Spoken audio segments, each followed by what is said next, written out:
Assalamualaikum sobat SPD. Pada video kali ini saya ingin membandingkan nih, di sini sudah ada antena HDA 7000 ya. Ini dari PX HDA 7000 untuk tipenya yang baru aja beberapa video ke belakang gitu ya. Itu udah saya review full. Dan di sini juga ada Intra INT 118 yang juga pernah saya review. Jadi di sini kita akan bandingkan keduanya. Kalau dilihat dari harganya mungkin memang beda jauh banget ya. Ini harganya 100 ribuan, ini harganya 400 ribu atau 300 ribuan gitu, lebih mendekati 400 ribu.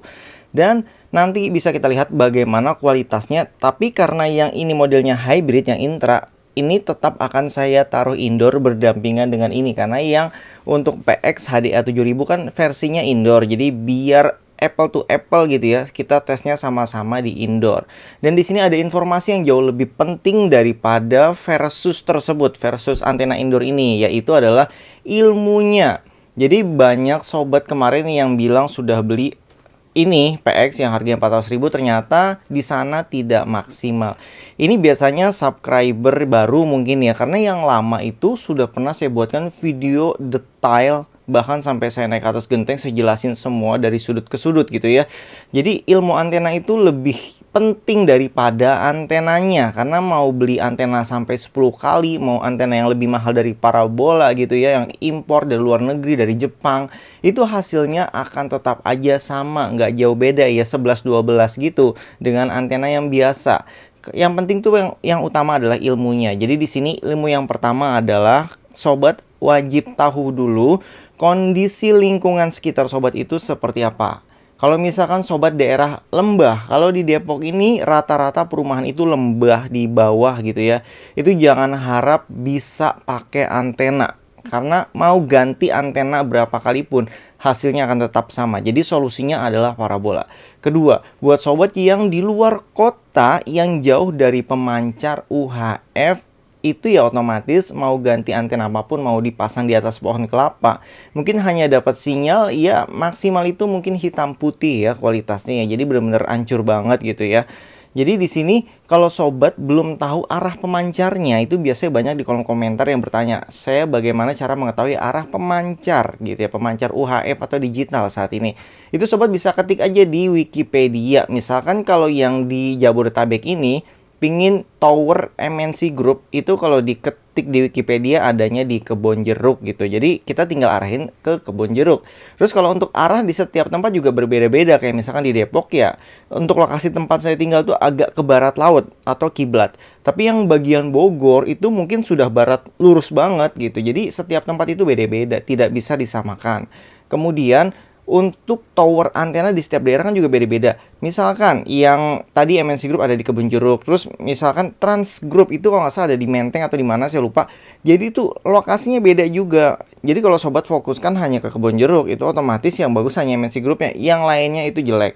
Jadi di sini carilah tengah-tengahnya atau sinyal yang setidaknya sama, walaupun beberapa lokasi seperti tempat saya ini agak susah, karena yang SCTV Indosiar itu arahnya barat, terus yang MNC Group itu arahnya barat laut. Jadi kalau misalkan ngambil tengah-tengah gitu, ya kadang sinyal digital kan belum stabil ya, kadang hilang timbul gitu. Jadi ya harus ada yang dikalahkan kalau memang lokasinya kurang bagus. Tapi kalau yang daerah Bogor itu barat lurus terus, itu semuanya kena. Jadi enak banget sih yang daerah Bogor Cibinong ya. Kalau Bogor yang lebih jauh lagi saya kurang tahu, karena semakin jauh dari pemancar itu akan semakin kecil sinyal yang didapatkannya. Jadi kalau misalkan yang membedakan apa kalau antena murah dengan yang mahal? Yang membedakan adalah misalkan kalau sobat beli antena yang murah yang harganya 100 ribu gitu, terus itu dapat sinyal digital MNC Group tapi macet-macet. Nah, di sini sobat bisa upgrade antenanya dengan yang lebih mahal atau yang lebih bagus. Itu biasanya MNC Groupnya jadi lancar, nggak macet-macet lagi. Biasanya itu yang membedakan. Nah, kalau misalkan sobat yang tadi tinggal di lembah, jadi lebih baik saran saya adalah menggunakan parabola. Terus kemudian ilmu selanjutnya adalah sobat lokasinya di dataran tinggi. Termasuk saya di Depok ini adalah dataran tinggi. Tapi kalau saya pasang ini di bawah, di lantai 1, kan ini ada 2 lantai ya, dasar sama lantai 1 atas gitu ya. Kalau di lantai dasar ini nggak dapat sama sekali sinyal. Ini benar-benar hancur banget. Apalagi di atas ini adalah coran beton gitu. Terus di sebelah sana gentengnya juga sudah genteng yang apa ya, baja ringan, yang seng gitu. Itu kan susah masuk antenanya, sinyal antenanya ke dalam. Jadi mau nggak mau saya harus mencari lokasi di rumah saya yang atasnya asbes. Nah, ada satu kamar di sini asbes, yaitu kamar adik saya di atasnya persis ini. Jadi kalau saya mau review antena indoor ya mau nggak mau saya harus bawa ke lantai 1 atas gitu. Jadi kalau misalnya sobat yang tinggal di apartemen masih bisa nih punya kesempatan untuk mencoba antena indoor ini. Tapi dengan syarat tadi, arah tower pemancar harus tahu dulu. Kalau misalkan apartemen sobat arahnya ke timur sedangkan pemancar ke barat, yaitu otomatis kan yang bagian baratnya ketutup bangunan ya itu nggak bisa. Jadi sama seperti di rumah. Kalau di rumah kita di arah baratnya, di rumah lokasi saya kan barat laut gitu. Misalkan barat lautnya ada sekolah di sini, memang ada sekolah pokoknya sekolah gitu tinggi banget 3 lantai. Jadi itu aja sudah menutupi arahnya gitu. Jadi susah. Terus nggak cuma sekolah sih. Misalkan ada pohon bambu atau pohon yang besar yang tinggi gitu. Nah, sobat juga akan mengalami gangguan sinyal. Jadi sinyalnya itu tidak akan bisa maksimal karena terhalang. Terus kalau misalkan arahnya barat tadi, tapi di timur kita, ini di timurnya ada gedung tinggi juga. Kalau di sini ada catering, itu catering juga gedungnya tinggi. Itu tetap juga akan mengganggu sinyal. Jadi yang sobat dapatkan sinyalnya 2. Biasanya kalau di scan analog itu ada sinyal yang bagus, misalkan SCTV-nya bagus.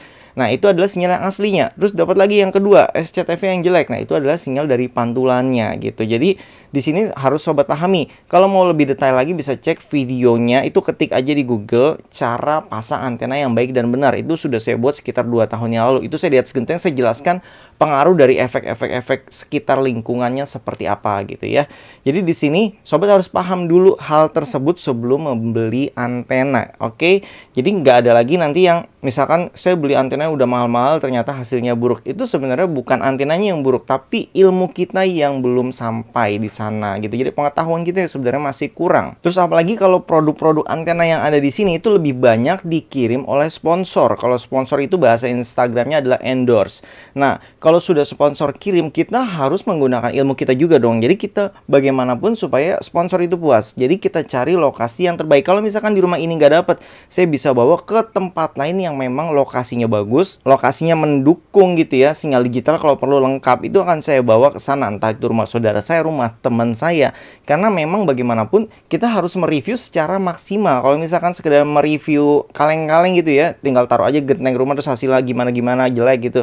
Itu semua orang bisa. Jadi di sini ya kita gunakan ilmu kita juga gitu. Karena di rumah pelanggan pun gitu. Kalau misalkan dulu SPD itu 2018-2019 masih melayani pemasangan antena UHF dan digital, itu kita juga melihat dulu. Kita lihat lokasinya. Kalau memang mendukung, itu kita pasang. Kalau misalkan dari awal kita datang ternyata lokasinya udah lembah gitu, banyak bangunan tinggi, banyak pohon, itu langsung kita tawarkan ke antena parabola yang mini ya, parabola mini gitu. Jadinya kalaupun tetap maksa masang UHF itu akan langsung kita jelaskan, kita nggak bisa dapetin semua maksimal, jadi apa adanya.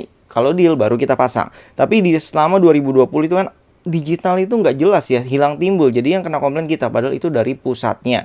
Sehingga kita stop layanan pemasangan antena sehingga bisa fokus ke parabola mini dan parabola jaring. Rata-rata bagi orang yang nggak tahu, mereka akan menolak pasang parabola mini. Karena apa? Mereka takutnya bayar bulanan. Padahal parabola mini zaman now itu sudah tidak perlu berlangganan lagi. Jadi sudah pasti dapat semuanya bening gitu. Nah, disinilah beberapa orang yang lebih memilih parabola mini karena memang harga pemasangan antena itu nggak beda jauh. Dan informasi yang terakhir adalah TV digital. Jadi setiap lokasi itu TV digitalnya berbeda-beda ya. Misalkan Jabodetabek, terus Bogor, Bandung, di Jawa itu semua siaran digitalnya nggak sama dengan yang Jakarta. Frekuensinya pun juga bisa berbeda-beda. Jadi tergantung wilayah masing-masing.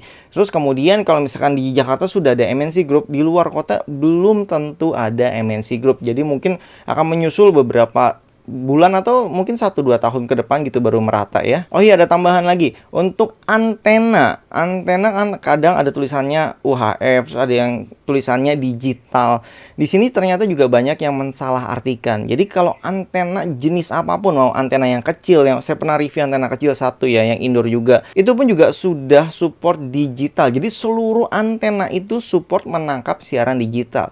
Tapi masalahnya adalah TV-nya support atau tidak gitu. Jadi kalau semua antena itu bisa menangkap siaran digital. Kalau TV-nya belum support siaran digital, otomatis di scan kayak apapun nggak akan muncul siaran digitalnya. Karena TV-TV LED yang lama itu biasanya ya belum support digital. Jadi sobat harus beliin STB digitalnya dulu. Kalau misalkan TV-nya sudah support digital, biasanya di-scan. Itu otomatis akan mendapatkan kedua siarannya. Oke, sekarang kita langsung aja nih review antena keduanya. Saya akan tes satu-satu, dapat berapa nih kira-kira ya dari masing-masingnya, terus siaran digitalnya berapa, analognya berapa, dan apakah hasilnya akan jauh berbeda, karena yang ini harga 100 ribuan, yang ini harganya sekitar 400 ribu. Yuk kita simak videonya. Mohon maaf karena ternyata videonya sudah terlalu panjang ya sob, jadi saya pisah aja di part 2 nanti biar bisa lebih fokus kita oprek-opreknya. Jadi sekian videonya, terima kasih, wassalamualaikum.